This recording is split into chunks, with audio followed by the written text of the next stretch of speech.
Because of that, 2 to 4 inches across parts of New England, maybe 1 to 3 here in New York City, but over 8 inches in the mountains of Kentucky and West Virginia. The ice is going to be the bigger issue. We've already seen icing conditions across northern Alabama this morning, getting up through Tennessee, Illinois, Missouri, Kentucky up through D.C. Could see a 1/10 to a 1/4 of an inch of ice in that area. So another round of wintry weather. Let's get it down to Nashville, where they've already seen an ice storm this week, where Lindsay Janice is standing by live. Lindsay, I assume they're waiting for it to get above freezing, hopefully in a hurry there.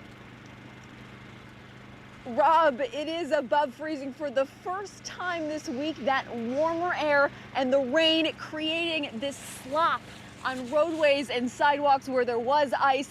But for thousands of drivers across the South right now, their nightmare continues because they're still stuck on the roads. This morning, the South covered in a dangerous sheet of ice from Missouri to Tennessee. Motorists stranded on I-65 in Alabama. Accident after accident on these icy roadways, forcing drivers to abandon their vehicles. Hotels overflowing with guests. So many people flooding in, there were no vacancies. Some forced to sleep in lobbies. ABC affiliate WAAY-31 demonstrating the icy conditions in their parking lot. This is a look at our parking lot, similar to what road conditions are like. It looks wet, but it's actually completely iced over. These cars slipping and sliding down this hill, creating a driverless pileup. Overnight, these basketball players from Georgia forced to make a 3-mile trek to shelter on foot until local cops came to their rescue.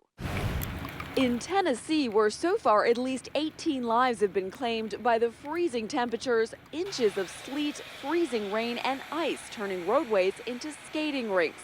Roads littered with the wreckage of accidents and near-death experiences like this one, captured on police dashcam video.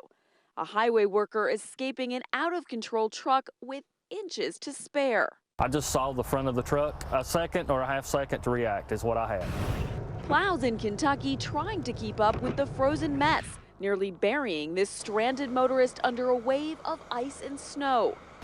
Salt trucks and school buses in Arkansas pulled upright after treacherous conditions. And in Mississippi, drivers thankful to have escaped with their lives. I was on my way to work, and next thing I know, my truck was with the whirling in the middle of the highway. This morning, officials estimate thousands of drivers are trapped on roadways too dangerous to drive and hours away from thawing out. So the good news for Nashville is these warmer temperatures are expected to stick around at least through the weekend, but so too is the rain, and it's only going to get heavier. The concern now for drivers is flash flooding. Dan? Lindsay, thank you. And for an extreme example of how